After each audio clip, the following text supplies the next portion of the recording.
p.m. East African Standard Time on a daily. Zabu is powered by Altex East Africa. Zabu says, my money, my future. It is your money. Save it for investment.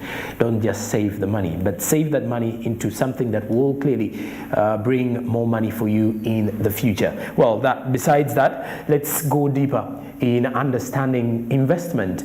But still with me, I do have Professor Robina Kenanyunja, who's the President, Women Economic Forum Uganda, and also the President, Pilot International. She's also the host of the forthcoming Trans-Africa Investment Summit that will be taking place this very month of October.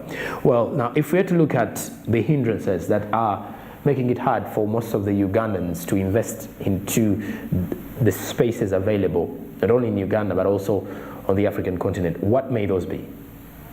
Thank you very much. So actually the major challenge, ideas, people getting confidence in what they can put their money, either in a good or a service. I think that is the starting point of everything. But once you're there, also there are other challenges. People in production who are already doing something, they are facing problems of markets. I think markets are a major problem for everyone in production who is producing in Uganda and who is producing in Africa. So markets, of course, the local markets and those exploring into the export markets, also lack of international markets. But in my view, all these things are there, markets are there, locally they are there, and also international, they are there. So these markets are not going to find you in your comfort zone. They're not going to find you maybe in your office or your outlet sometimes, or even in your house, because many people are also working from home. So these markets, you're going to put in efforts to reach out in one way or the other. I know the traditional media is very expensive. Sorry, I'm here, but advertising on TV, newspaper, and whatever, but people have also embraced the social media. Okay.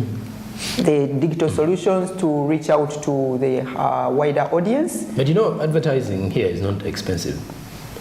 It's expensive. You guys are, maybe you here, I need to explore that, but the media fraternity is sometimes it's very exorbitant really with the rates and actually you are also a hindrance to the local investors. Someone reaches out, I want an article here and there to talk about my business.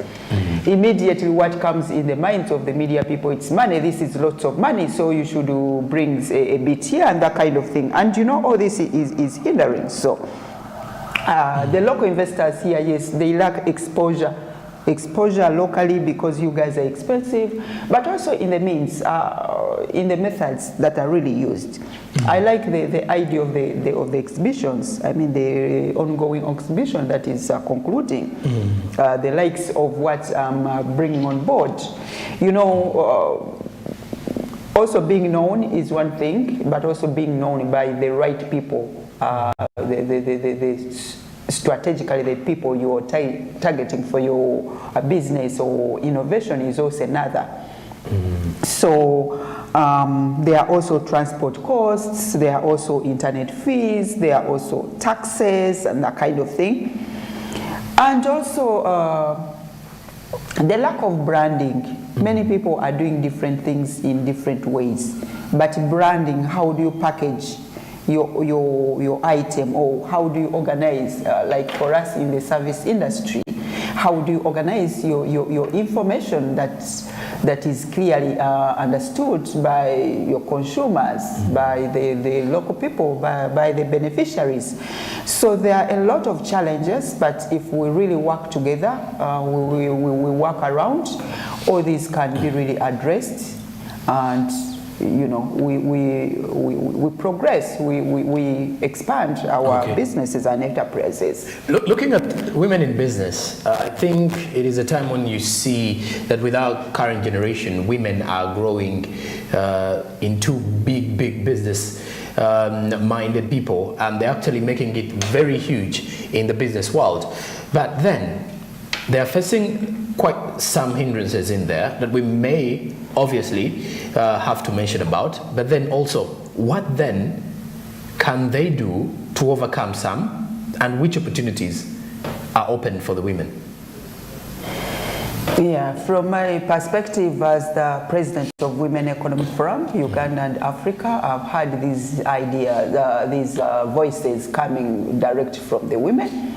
Yeah, women, like any other human beings, they should actually, this is even overdue, they should have been involved in business, the front line 200 years ago. It's because they are also human beings. But now, we've seen that these days women have become, have stepped up. More women are stepping up and saying, no, we have to make our ends meet. We have to start our own business. We have to go to work because women have responsibilities. And they also like nice things, good things. They want to advance. It's human for someone to want to progress to another level. However, of course, the major hindrances for them is basically they say funding or financial resources to put into their businesses, but also confidence building. So some of them, they still have this fear. Maybe this is for advanced people, maybe this for women who are highly educated, or maybe this is for men, or I'm not yet there. I have not graduated to that level. So issues of confidence and inspiration are also very key to women, which we should and look actually as important as the businesses themselves. Okay. But also the market issues, you know. Market issues also affect women. They want to expand their businesses. They want to identify new people. They want to put their business. I get inspired by really small scale women. A couple of them have subscribed as exhibitors on our summit. And you really see that this woman is not that rich or the business is big, but they have that passion of not giving up. Yes, however little I get, I know that if I do this, I would become better. And I like that attitude from women. So my message is really to encourage them more, that we can do more together. Women Economic Forum is basically a free association. And ours is to bring women on board, to elevate them, to promote their products, to give visibility to what they're doing and connect them beyond their communities so that they can achieve bigger and they can also create bigger impact to the society and inspire more people, especially our children. Okay. But are the women still facing the issue of male chauvinism in society, or even in business, whereby they're looked at as the inferior gender? How have they been able to overcome this? For you who has been in space, how best can women overcome this inferiority complex? Good question, actually. I think this thing of like women are still viewed as inferior. Who views them as inferior? Who are those people who are viewing women as low people? Who are they? Are they the men, or are they even themselves? The women themselves.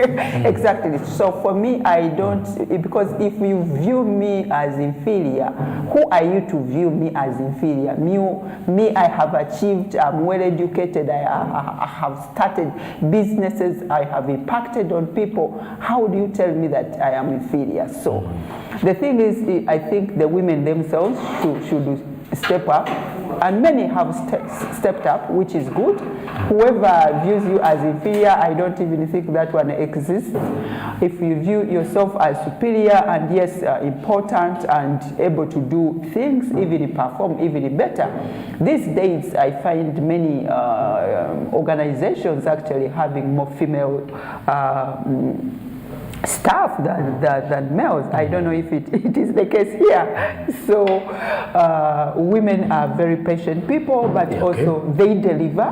they deliver and they focus. So I think this space should be, I'm not saying that should be dominated by only women, because we need each other and we are each other's markets as well as companions and partners, but we should have more women occupying business space, and actually they are there.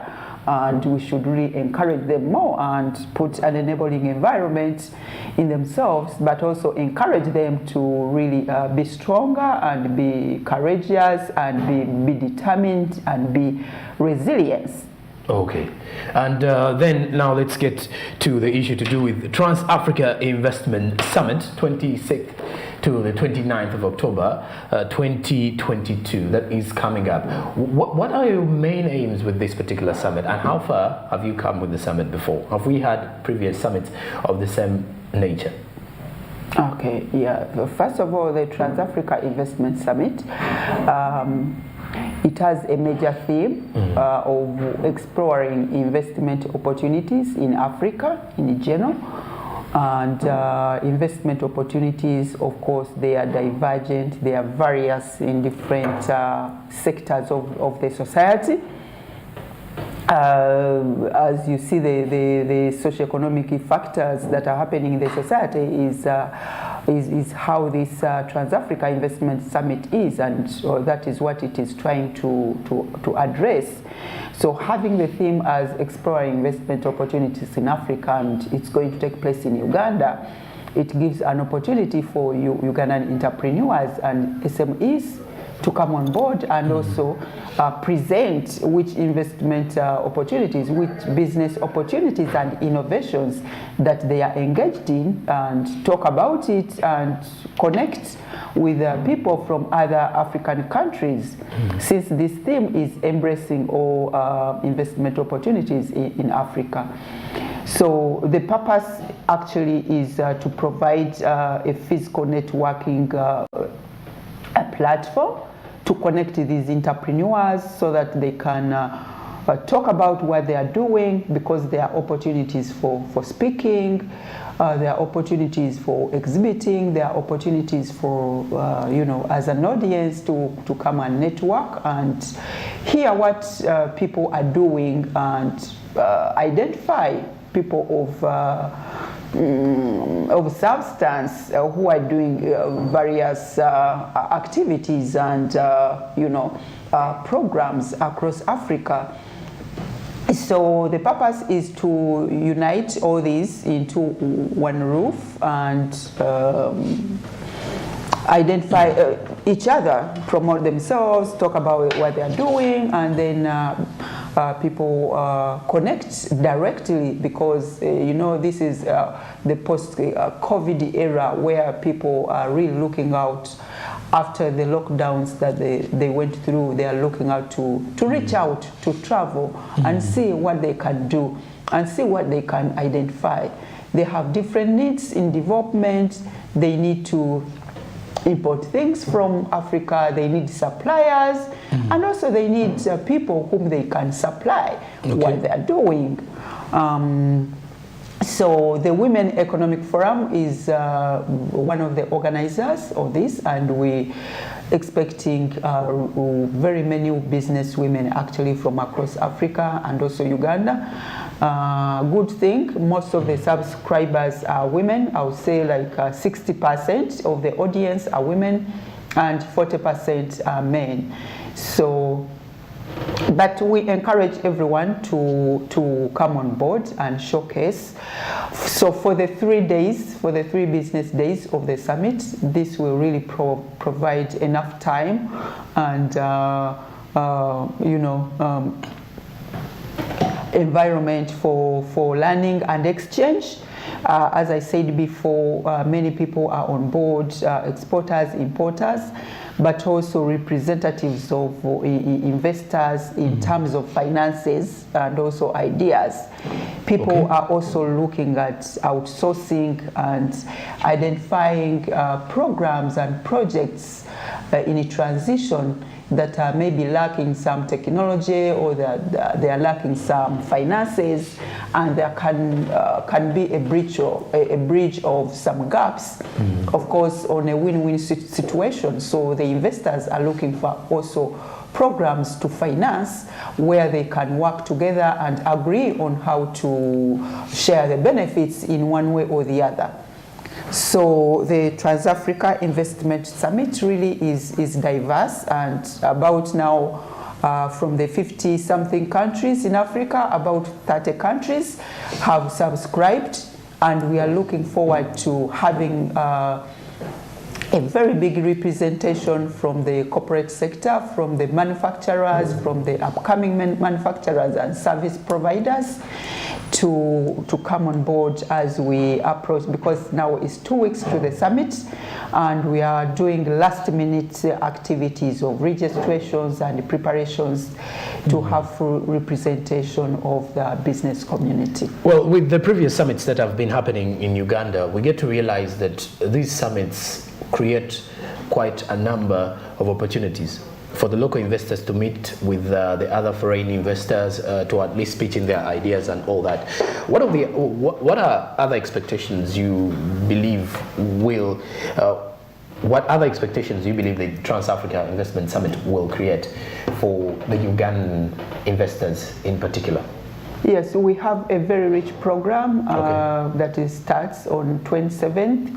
We will have an opening ceremony of Ugandan leaders, politicians, ministers in the relevant sectors, trade, investment, infrastructure, agriculture. We will have also a session in the afternoon on the 27th of VIP speakers who are actually investors or trustees that are looking at to outsourcing different programs. And then on the 28th, we will have general entrepreneurs speaking about what they are doing, showcasing different projects. We will also have an investors forum where people will just speak about short business presentations, ideas, and what they are looking for. Are they looking for technology? Are they looking for financing? Are they looking for branding materials or something? And also on the last day, we will also actually have enriched it with a virtual session, because there are still many people who are not able to travel physically here, but they have their business ideas, and that cuts across borders, and if they engage virtually, they can still reach out to the audience that would have turned up at the summit. And then we have a post-summit important meeting on the 30th, because we are people of action. And this post-summit meeting, it's going to involve really real signing of memorandums of understanding between business people, investors, suppliers, exporters, to really work out modalities on how they are going to work together. So I'm going to chair that one as well with a couple of my partners from South Africa and also some from here. So we really want the summit to conclude with real projects and commitments that people are undertaking to work together when they go back to their countries. It's not basically networking and people go home. It is signing of projects, signing of programs and commitments to really work together to invest, whether in terms of finances or technology or supplies, because we have a lot of products here, but again there is needs of organization, organizing the supplies and also reaching out to the producers themselves. All right. Are we expecting to see quite a number of investors from the other African countries stepping into this summit, or not only Africa, but from across the world? Because this will be a very eye-catching situation for people to at least pitch in their ideas, and at the end of the day, get people who will see through them and help them through as well. Yes, I have to go back to this, that it's not the white man or white woman only who is investor. Yes, there are people actually, Africans should start believing in themselves actually. Okay. There are even people from Africa with actually money, you know, with actually money, and they're looking at investing it or into some viable projects. However, this is not to say that we have to work in isolation.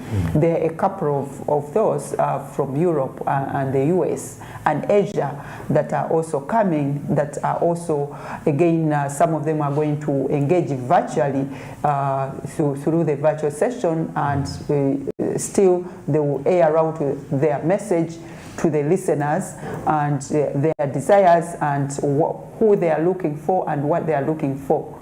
So yes, Africa and within Africa and also with Africa.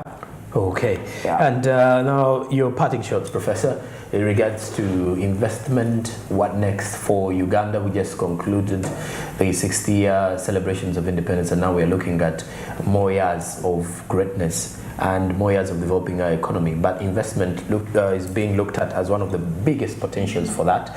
So in your parting shots, I would expect you to mention something about that particular future prospects of Uganda's investment space, and then how best can women tap into the investment opportunities in the near future? Yeah, well, I think Uganda is here. The country is free and diverse to anyone who can think, and anyone who can be a producer, think of something and do something. The enabling environment is there. But also for now and also for the future, I think Uganda should be a destination for world investors, or even African in general, because we have a lot to do. Almost every sector has a gap. Look at the agriculture, which we are even saying that we are the backbone. Agriculture is the backbone of Uganda. We have not even harnessed 50% of it, right from the farm level up to the processing, up to how many factories are there. We need massive factories for even agriculture itself. So within that arena, there are a lot of opportunities for business. There are a lot of solutions to provide, and all those are business opportunities. Look at the infrastructure, look at even the real estate, which kind of houses are being constructed in Uganda. Look at the roads, the road system. Look at the train system, the railway system, the air, the water. You know, there is a lot to do within that sector. Look at the general trading itself. How many supermarkets do we have in Uganda that are owned by Ugandans? And across Uganda, Masaka, Kabale, even deep down in the villages, where do people sell their things? There are opportunities in there. This digitalization and payments to transacting things, everything is still analog here. So fintech companies and digital solution providers, there is a lot to do there in even simple payments, you know, buying tomatoes or whatever from Kalere market, from Nakawa or whatever. So that's why I say everything, it's really, it's an opportunity to invest in. So from 60 years now up to the future, a lot has to be done. There is room for everything from the different sectors. People just have to man up and get dedicated and determined. This thing of looking for jobs, I think the people say unemployment and whatever. But all these gaps within this country provide an opportunity for anyone, whether you've gone to school or not, to start something and build it. Okay, and yes, starting something and building that particular something into the bigger platform you wish it to be. That is Professor Robina Kenanyunja, who is the President of Women Economic Forum Uganda and also the President Pilot International. She is also the host of the upcoming Trans-Africa Investment Summit that will be taking place from the 26th to the 29th of October 2022. Our topic of discussion comes to an end. We were discussing investment in Uganda and ways of how we can unlock the investment opportunities for Uganda and Africa. I'm Jerome Paul Sonko. This is Smart Means Business. We do return with more. Good morning.